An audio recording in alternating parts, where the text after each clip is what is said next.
like to begin with a fact. A simple yet shocking fact. On signale plus d'ovnis en Écosse que dans tout autre pays. Certains Écossais ont des théories complexes pour expliquer ce phénomène. Cela va d'une prétendue collaboration entre l'armée et les extraterrestres à l'existence éventuelle d'un portail vers une autre galaxie, au centre de l'église rendue célèbre par le roman Da Vinci Code. Je suis sûr que le moyen d'ouvrir le portail se trouve dans la chapelle. Sans oublier la théorie de la tombe extraterrestre. Cela ressemble à un charnier. Mais quelle est la vérité? Les extraterrestres ont-ils envahi l'Écosse?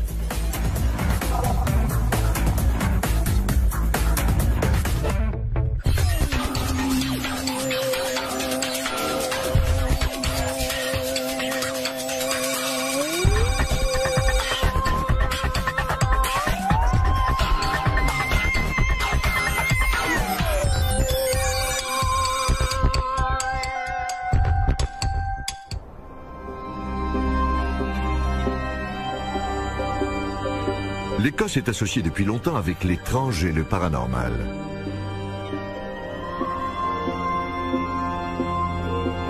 Souvenez-vous du monstre du Loch Ness, censé être le dernier survivant de l'ère des dinosaures. À ce jour, des centaines d'habitants vivant au bord du lac géant affirment avoir vu la tête de Nessie. Ici, la campagne regorge de pierres ancestrales et résonne de légendes remplies de sorts, de démons et de malédictions. C'est donc peu étonnant qu'on signale plus d'ovnis dans ce pays que dans tout autre, proportionnellement à sa taille. Dans une région précise, c'est même la moitié de la population qui affirme avoir vu un ovni. Il y a eu plus de témoignages dans les dernières années que dans le monde entier. Et ce n'est pas fini. J'ai vu un vaisseau spatial lumineux en forme de cube. Je n'ai aucune raison de mentir à propos de ce que j'ai vu. Le chiffre élevé de témoignages liés aux ovnis en fait la capitale mondiale aux yeux des spécialistes. De plus, ce phénomène est circonscrit à une seule région, au centre du pays.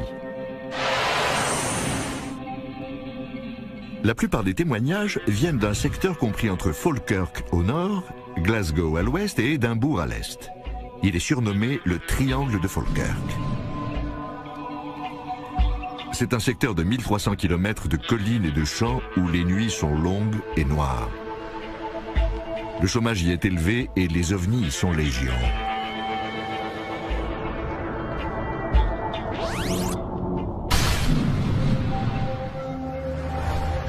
Le petit village de Bonnybridge se trouve au centre du triangle de Falkirk. Ses habitants ont été tellement bouleversés par l'apparition des extraterrestres qu'ils ont élu Billy Buchanan au conseil municipal en 1992 pour qu'il leur vienne en aide. C'est un homme tourmenté.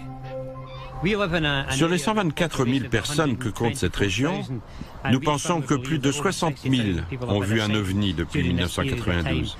Cela montre clairement qu'il se passe des choses. C'est indéniable. Il se passe quelque chose même si nous n'avons pas encore trouvé de quoi il s'agit. C'est justement ce que je tente de savoir par tous les moyens.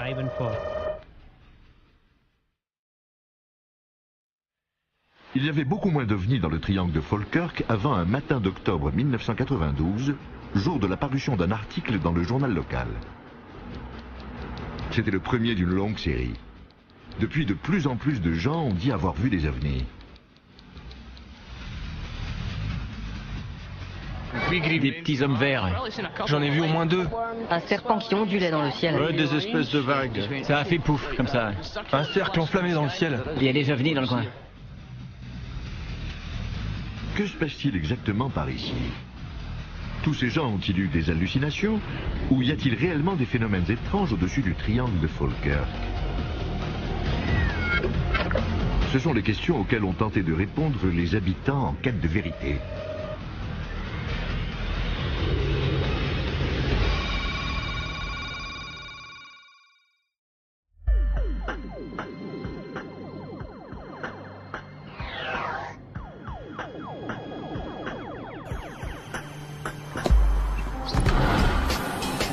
Depuis les gros titres du début des années 90, plusieurs personnes ont tenté de résoudre le mystère du triangle de Falkirk.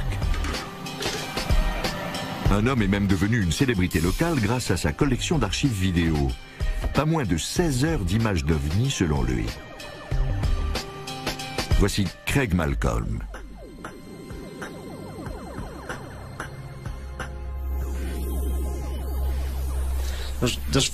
On peut voir beaucoup de choses différentes dans le ciel. Là, par exemple, on ne voit qu'une sphère lumineuse. Puis les formes se mettent à bouger, bizarrement. Elles se rapprochent, s'éloignent, deviennent floues.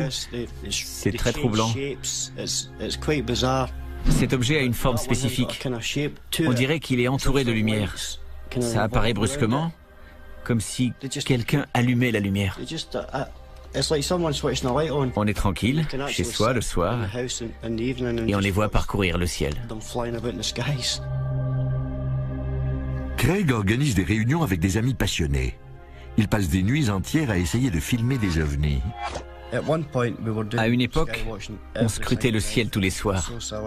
Mais on était dingue. Après une journée de travail, on passait 8 à 10 heures à regarder le ciel. Puis on dormait 2 heures avant notre journée de travail. Comme Craig, Billy Buchanan s'est mis en tête de trouver des explications à ces phénomènes insolites. Il est arrivé à la conclusion surprenante que les autorités collaborent avec les extraterrestres. Le gouvernement sait ce qui se passe à Bonny Bridge, mais il ne veut rien dire. Résolu à éclaircir ce mystère, Billy Buchanan s'est rendu dans la capitale.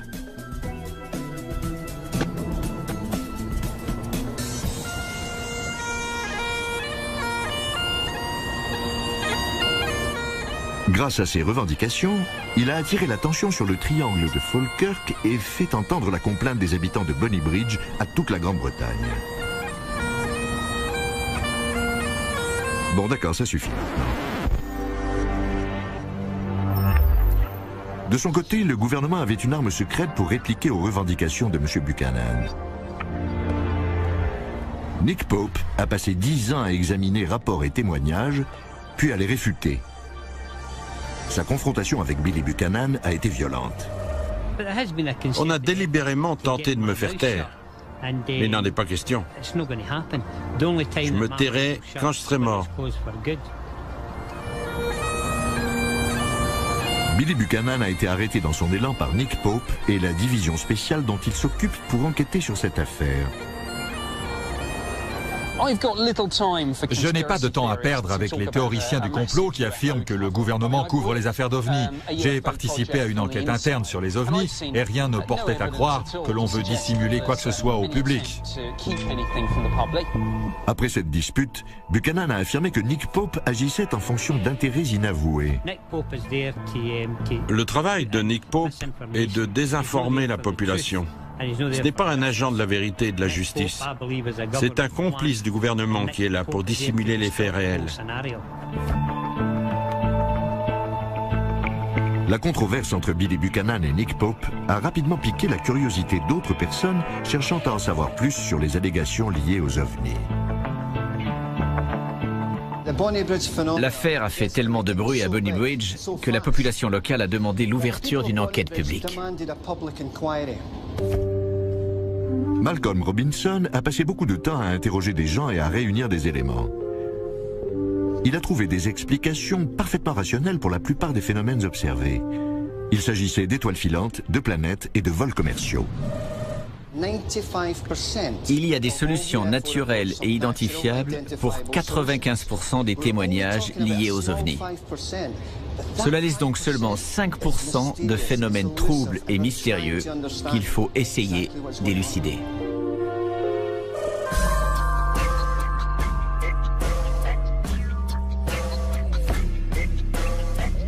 Selon l'une des théories sur lesquelles Robinson s'est penché, les ovnis vus en Écosse sont en fait des appareils militaires. Il a souligné que le pays comporte de nombreuses bases militaires américaines, que les Highlands servent de terrain d'entraînement aux pilotes de l'armée de l'air et que les 4 sous-marins nucléaires britanniques sont basés dans la région. Il a donc émis l'hypothèse que les ovnis observés pourraient être des bombardiers furtifs non reconnus comme tels. Ce sont des avions d'un type particulier qui volent à la vitesse du son et trompent les radars. On sait très bien que beaucoup d'ovnis vus aux États-Unis sont en fait des bombardiers furtifs. Il se pourrait donc que, sur les 5%, une partie provienne de notre propre arsenal classé secret défense.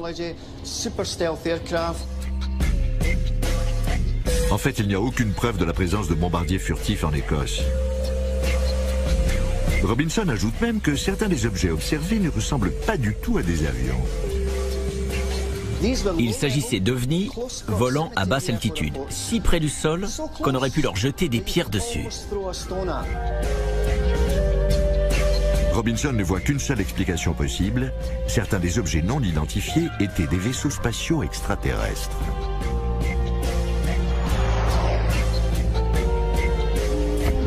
Vous avez un objet qui est là, puis qui disparaît complètement. Il ne monte pas, il ne descend pas, et il n'est pas caché par les nuages. Où est-il passé? Bonne question. Essayons d'y répondre.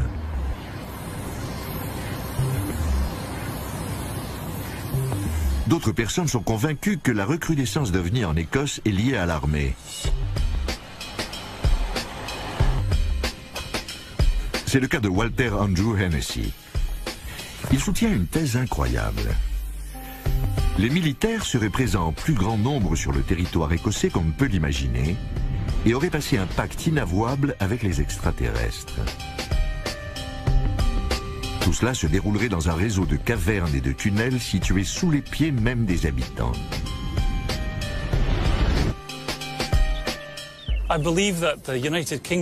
Je pense que le Royaume-Uni est l'un des endroits qui a le plus de lieux souterrains, tout particulièrement dans le centre de l'Écosse. C'est une région qui a l'un des réseaux de cavernes les plus méconnus au monde. Des cavernes? Andrew Hennessy est parvenu à cette conclusion étonnante en remarquant que l'Écosse était jalonnée de pylônes, de sites interdits et de zones protégées par des barrières. N'importe qui d'autre aurait déduit qu'il s'agit de banales bases de l'OTAN. Mais pour lui, cela ne sert qu'à couvrir une activité souterraine foisonnante.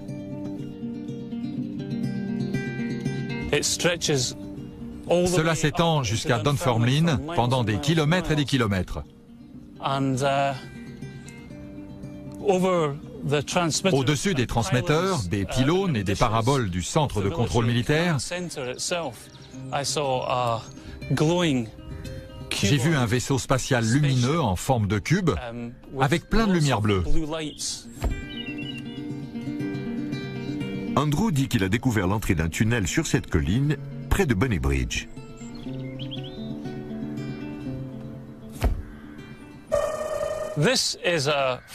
C'est la sortie de secours sur le côté sud d'un des plus grands centres de contrôle d'Europe de l'Ouest.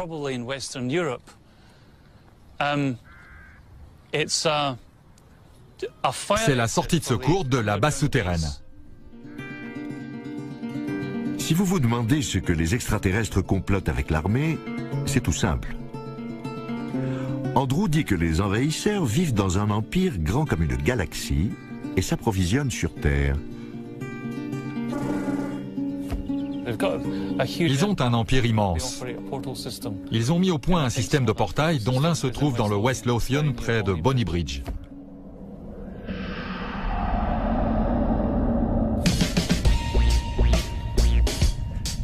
D'après lui, les extraterrestres ne parcourent pas l'espace en volant.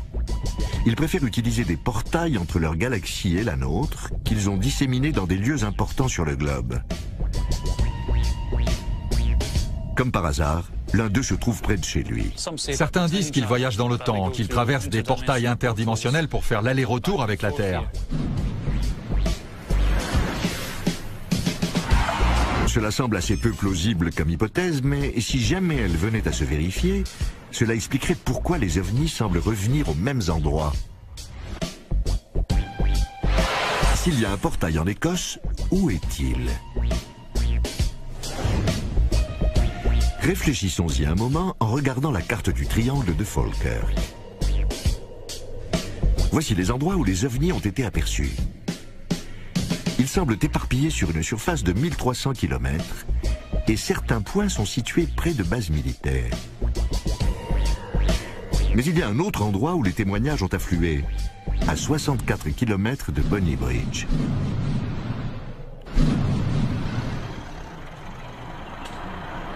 Il s'agit de la petite ville de Roslyn, dans le sud du triangle. C'est là que les ovnis ont été décrits avec le plus de précision et que la photographie présumée la plus nette a été prise. Andrew Hennessy s'en sert d'ailleurs comme preuve. Ce vaisseau spatial a été photographié le même soir près de Roslyn.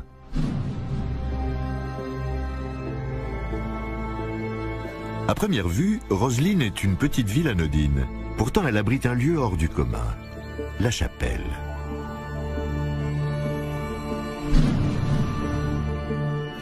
C'est l'un des endroits les plus mystérieux au monde.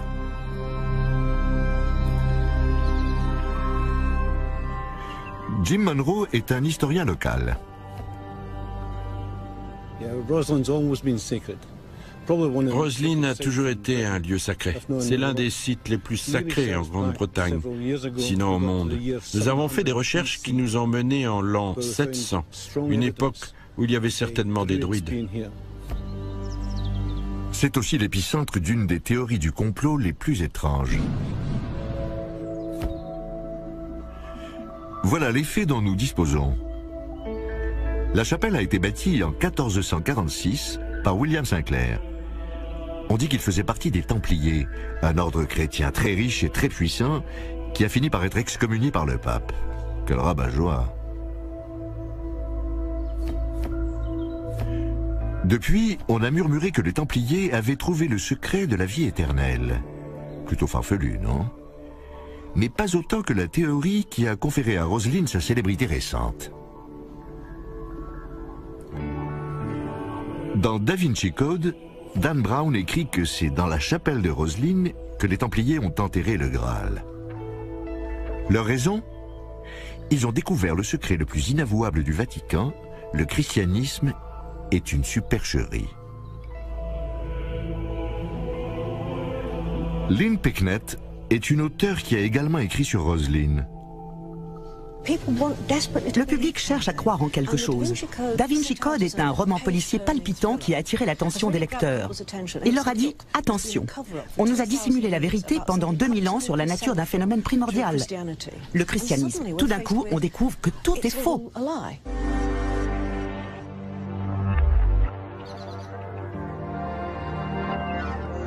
Dan Brown n'est pas le premier à avoir élaboré des thèses saugrenues autour de Roslyn. C'est même le dernier d'une longue lignée. Depuis des siècles, les gens pensent que la chapelle renferme des messages secrets laissés là par le chevalier qui l'a construite. À Roslyn, tout est marqué, numéroté et au bon endroit. Rien n'est là par hasard.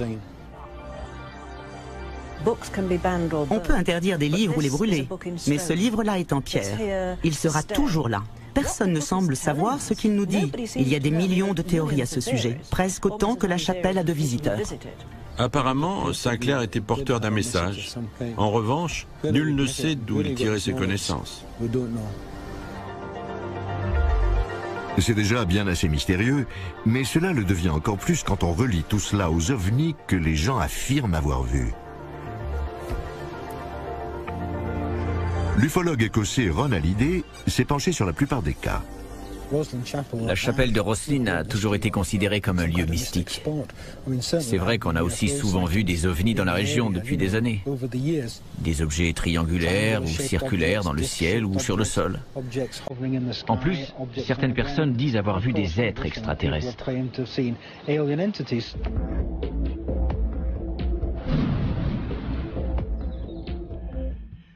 Plusieurs personnes ont émis l'hypothèse que certains détails inexplicables présents dans la chapelle étaient dus aux extraterrestres. Par exemple, des sculptures de maïs américains, sculptées bien avant que l'Amérique ne soit découverte. Ou ces plantes grimpantes enroulées autour du pilier de l'apprenti, en une représentation quasi parfaite de la double hélice de l'ADN. Des extraterrestres super évolués ont peut-être donné certaines connaissances avancées à William Sinclair pour qu'il laisse ces messages. Vous trouvez l'idée extravagante? Certes, mais ce n'est pas tout. En effet, certains habitants du coin sont convaincus que quelque chose d'encore plus puissant que le Graal se trouve dans la chapelle. Un portail extraterrestre vers une autre dimension. D'où leur est venue cette idée? Dès les premières fois où les gens ont déclaré avoir vu des ovnis et des extraterrestres, cela s'est passé près de bâtiments à la riche et mystérieuse histoire. Des monuments comme les pyramides égyptiennes, Stonehenge en Angleterre, et aujourd'hui la chapelle de Roslin en Écosse. Certains prétendent que ces vénérables sites sont des portails vers d'autres dimensions. Cela expliquerait pourquoi beaucoup de gens voient des phénomènes étranges aux alentours. Il est possible que dans le passé, les gens connaissaient ce lieu qui permettait d'établir un lien avec d'autres dimensions ou d'autres univers. C'est pour cela qu'ils ont construit la chapelle de Roslin à cet endroit précis. Roslin et un autre lieu dans le West Lothian, près de Bonnybridge, sont deux endroits qui ont servi pour le voyage entre les dimensions et les univers.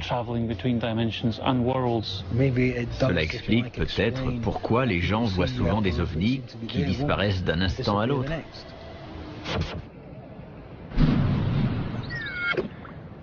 Contre toute attente, les experts auxquels nous avons demandé de trouver le portail de Roslin disent être tombés dessus. Tout à coup, je me suis senti soulevé du sol. Je pouvais sentir avec mes mains où se trouvait le portail, où il commençait et où il finissait. C'est peut-être un portail vers une autre dimension. Qui sait?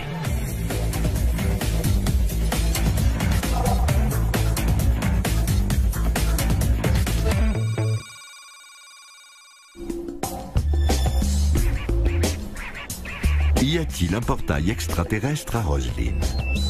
Si c'est le cas, le code mystérieux se trouvant dans la chapelle peut-il servir à l'ouvrir? D'après certaines personnes inquiétantes que vous allez voir, le code a été révélé aux Écossais il y a 500 ans par des extraterrestres aux connaissances prodigieusement avancées. Nous allons examiner cette théorie. L'endroit tout désigné pour chercher ce fameux portail interdimensionnel est l'intérieur de la chapelle de Roslin. Nos enquêteurs tout désignés sont les spécialistes locaux du paranormal.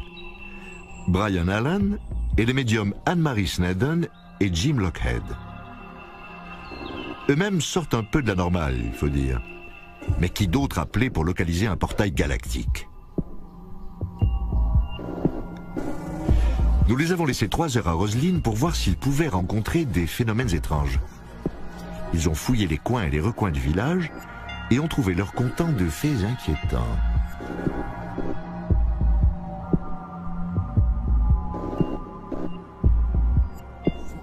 L'un des guides m'a demandé de me tenir sur une dalle précise dans la crypte. J'ai eu une sensation incroyable. J'ai senti une espèce d'ondulation sous mes pieds, comme si j'étais sur un tapis en caoutchouc et que quelqu'un le faisait bouger. C'était vraiment extraordinaire. Le guide m'a demandé ce que je ressentais. Je lui ai dit et il m'a répondu que ce n'était pas étonnant vu que tous ceux qui se placent à cet endroit ressentent la même chose. J'ai eu l'impression d'arpenter un bateau de la poupe à la proue. Je ressentais un roulement agréable dans mon corps. C'est difficile à décrire. Cela n'allait pas sur le côté.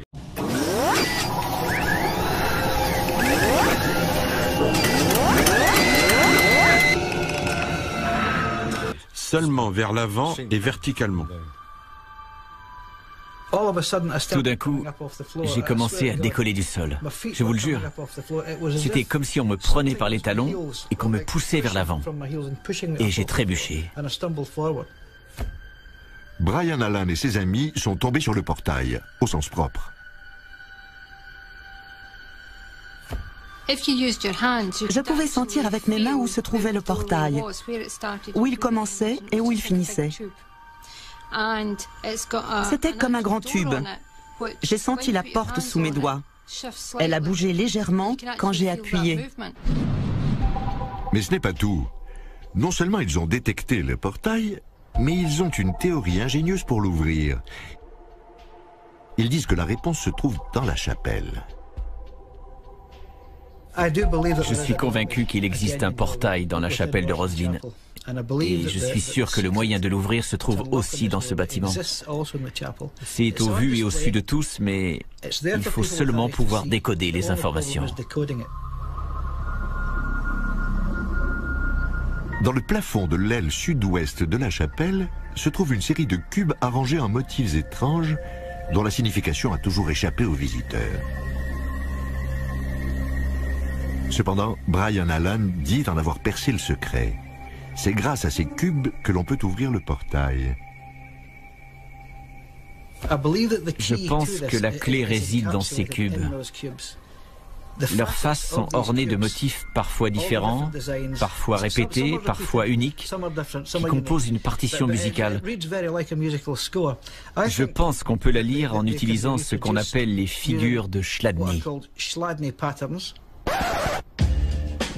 Les figures de Chladni désignent les célèbres expériences faites par le savant allemand Ernst Chladni.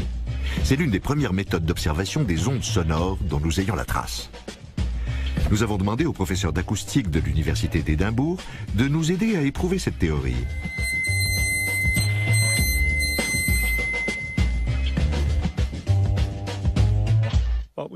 J'ai ici une plaque carrée qui est fixée au milieu, mais dont les côtés peuvent vibrer. On peut y parvenir de plusieurs façons, mais la méthode courante est de prendre un archet de violon et de le frotter sur le bord. On peut faire apparaître les figures en saupoudrant la plaque de sel ou de sable. Quand on frotte avec l'archet, le sel est soulevé à l'endroit où la plaque vibre et une figure apparaît.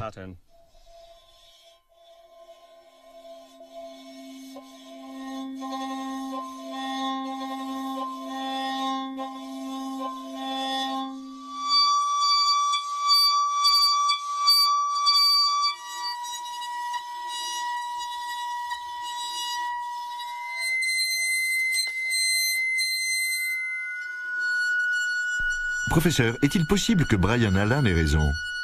Les figures du plafond de la chapelle de Roslin sont-elles les figures d'ondes sonores comme celle-ci? C'est possible, hein? Si on joue une note précise, on peut en trouver le ton sur un piano et l'écrire. On peut recommencer avec une autre figure, la noter également et ainsi de suite.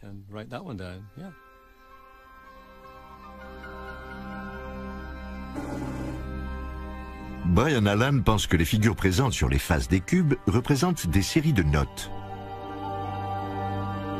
Selon lui, elles indiquent une mélodie qui fera vibrer les cubes et permettra l'ouverture d'un portail interdimensionnel.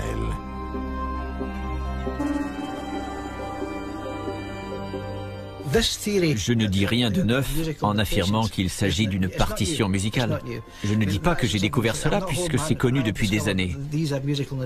Le seul problème qui subsiste, c'est celui de déchiffrer cette partition.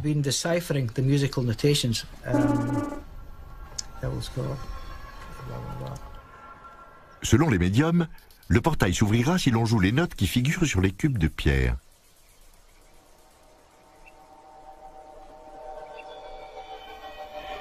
Nous avons donc demandé au professeur Campbell d'essayer de reproduire les figures grâce à la méthode de Chladni.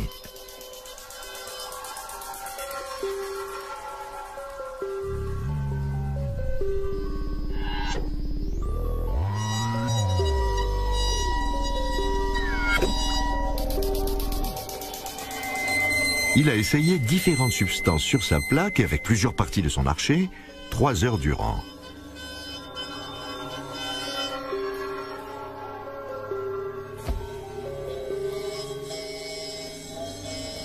Mais cela n'a rien donné. Il a été incapable de reproduire les figures. Apparemment, les inscriptions de la chapelle n'ont rien à voir avec les figures de Chladni. Malgré cet échec, les médiums n'ont pas été déçus. Selon eux, l'ouverture du portail aurait des conséquences terribles. Il y a plusieurs portails de par le monde. Je suis persuadé que si on en ouvre un, tous les autres s'ouvriront. Et ce sera le chaos. L'idée d'ouvrir un portail me terrifie. On ne sait pas ce que l'on va laisser rentrer.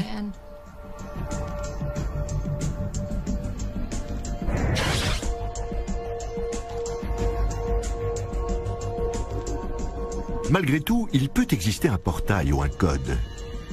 Peut-être que les extraterrestres sont les seuls à pouvoir le déchiffrer, ou peut-être qu'ils ont un système de notation musicale différent du nôtre. Ou encore peut-être n'avons-nous pas pu ouvrir le portail pour la bonne raison qu'il se trouve ailleurs.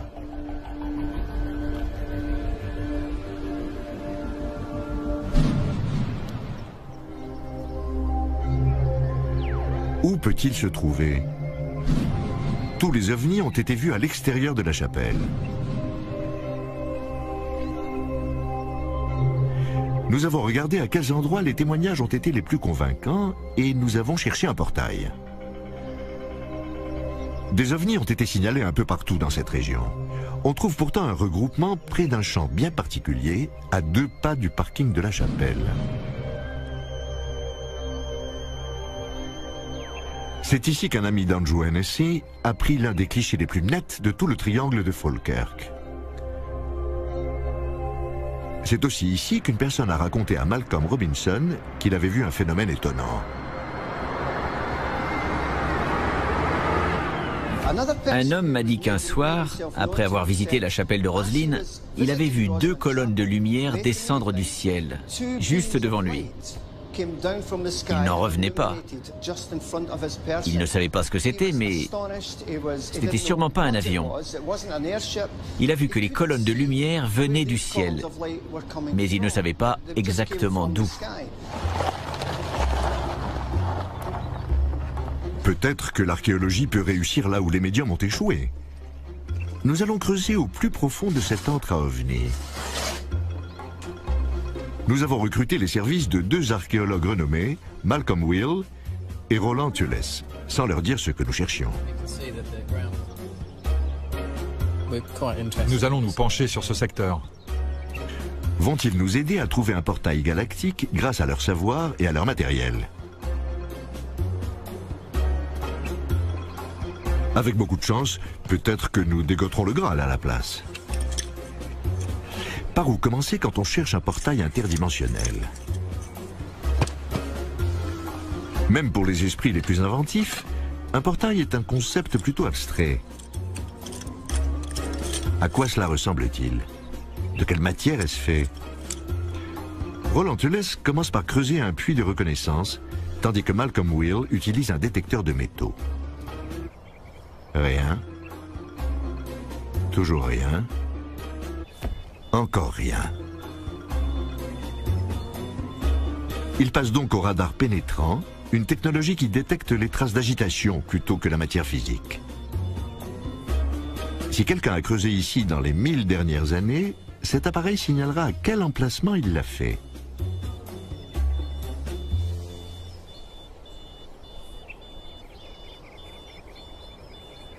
Après 8 heures de recherche, toujours pas de portail. Quelle surprise! Toute la zone a été inspectée sans succès. La terre a été remuée ici. Au moment où nous allions remballer, Malcolm trouve quelque chose. C'est ici que la terre a été le plus remuée. C'était sans doute une tombe. Je suis déjà allé sur un charnier et j'ai observé ce genre de résultat. S'agit-il de cadavres? De templiers? De victimes de la peste? Ou d'un objet venu d'un autre monde?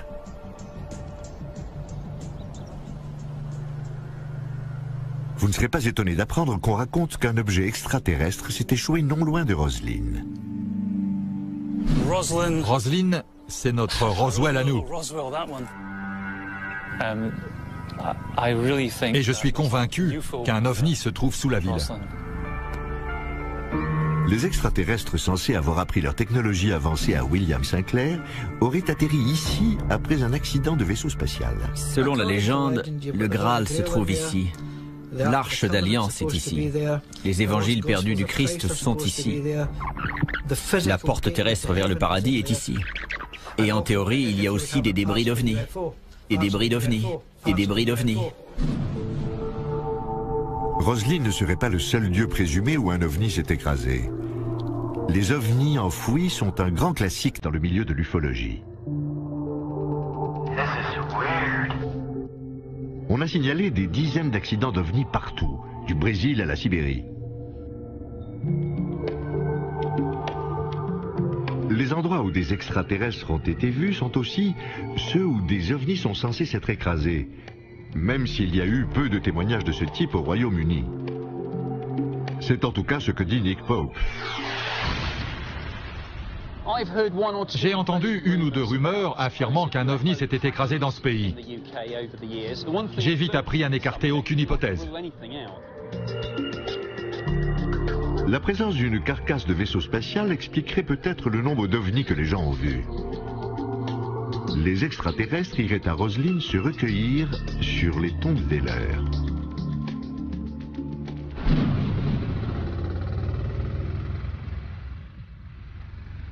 Nous étions maintenant complètement dans le noir. Nous avons demandé des protections spécialisées pour ne prendre aucun risque avec des débris radioactifs ou des créatures de l'espace. Nous avons continué à creuser après minuit à la recherche de portails paradisiaques, d'ovnis et de cadavres extraterrestres.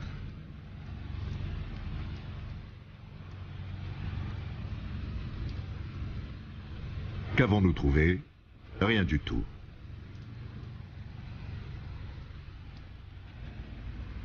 En revanche, nous avons trouvé une explication rationnelle.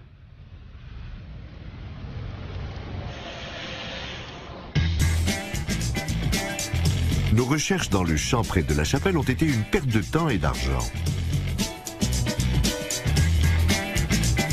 Nous avions trouvé des indices d'une présence extraterrestre éventuelle, mais nos appareils avaient seulement remarqué une différence de densité dans le sol due au labourage du XXe siècle. Nous n'avons rien trouvé de paranormal du côté de la chapelle de Roslin. Ni tombe extraterrestre, ni portail galactique. C'est très décevant.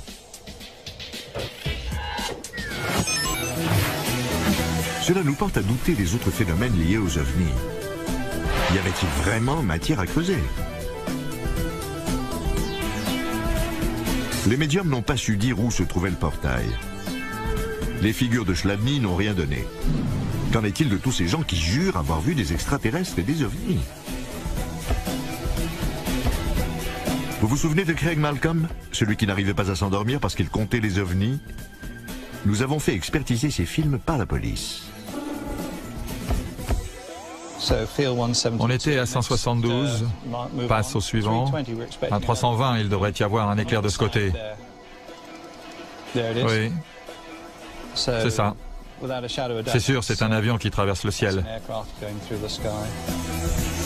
Bonny Bridge, la ville située à l'épicentre des phénomènes, est sur la trajectoire d'approche directe de deux aéroports internationaux.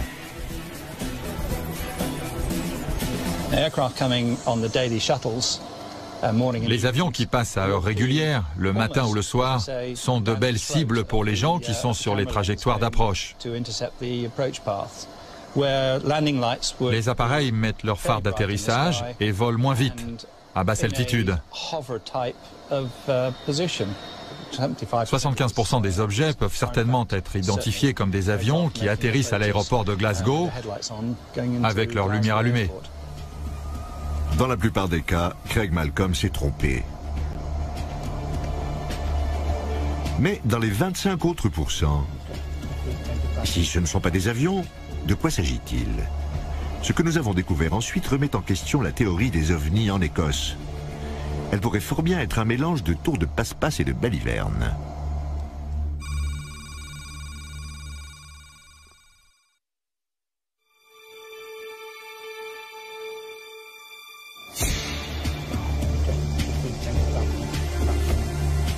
Les films tournés par Craig Malcolm font partie des preuves les plus convaincantes que les ovnis ont envahi l'Écosse, mais ils laissent sceptiques ces policiers scientifiques. Je mets plein écran. Cela peut être un objet suspendu par des câbles, un bouchon dans l'eau, n'importe quoi. Ce n'est pas identifiable.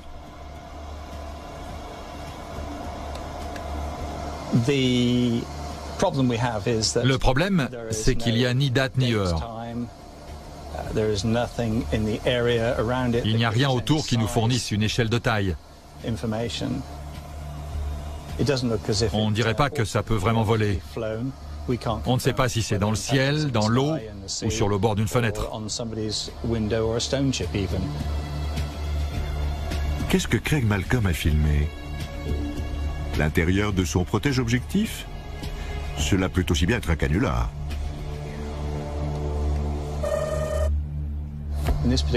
Dans ce cas particulier, ce n'est pas impossible que quelqu'un veuille se moquer du public et qu'il prétende avoir filmé des objets extraterrestres. Je m'en fiche. Je suis content de dire ce que je pense sur certains sujets. Franchement, je n'ai aucune raison de rester planté ici. Je veux savoir qui ils sont et d'où ils viennent. C'est mon but. Quand il se passera des choses, je pourrai dire au monde entier, je vous avais prévenu de ce qui allait arriver.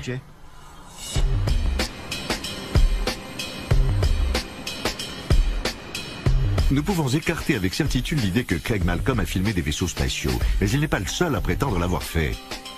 Il n'y a pas seulement les avions qui atterrissent à Édimbourg, il y a aussi des lumières très étranges. Des objets qui n'ont ni phare sur la voilure, ni feu arrière, ni feu à éclat. À mon avis, ce sont des sortes d'avions bien étranges. Andrew Hennessy a aussi accusé l'armée d'être de mèche avec les extraterrestres.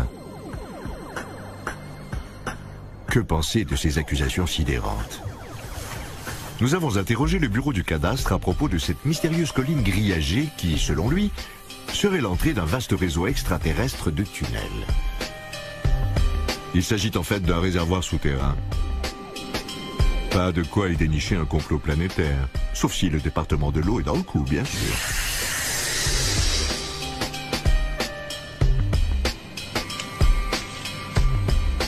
Revenons aux conseillers de Bonny Bridge, plébiscités par presque 5000 électeurs. Ils ne pensent qu'à faire leur bien, évidemment.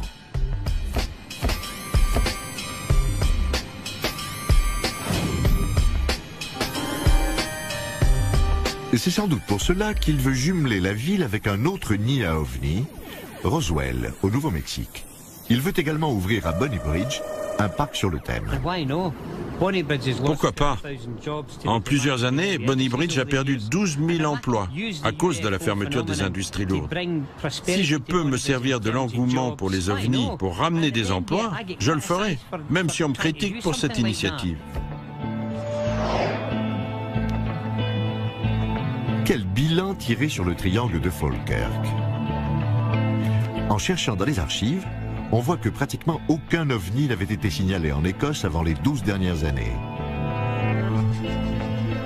Tout a commencé quand le premier article apparut dans le journal local, un jour où il y avait peu d'autres informations. Le reportage évoquait de nombreux cas à Bonny Bridge et il a déclenché une avalanche de déclarations par la suite. Peut-être que cette histoire du triangle de Falkirk n'est qu'un engrenage lancé par les médias. Les gens ont très peur de signaler des ovnis. Ils ne savent pas à qui s'adresser et ont peur du ridicule. Une fois qu'on en parle dans les médias, ils ont moins de réticence à parler. Ajoutez les rumeurs aux affirmations des médias et vous enclencherez un mécanisme infernal et difficile à arrêter. Malgré notre scepticisme, il reste quand même un doute. En effet, Brian Allen et ses semblables restent convaincus de leur théorie après 10 ans. Et ils ne sont pas prêts d'en dévier d'un pouce. Ceux qui se disent sceptiques sont souvent des démystificateurs. Un démystificateur n'admettrait jamais la vérité, même si elle lui crevait les yeux. Ces gens-là sont comme ça. Mais qui sait? Peut-être que les régions censées être fréquentées par les ovnis le sont vraiment, mais cela ne semble pas être le cas du triangle de Falkirk. Une chose reste sûre, la chapelle de Roslin est un lieu énigmatique rempli de secrets et d'intrigues. Toutefois, la clé de son mystère n'est certainement pas liée à des êtres venus d'un autre monde.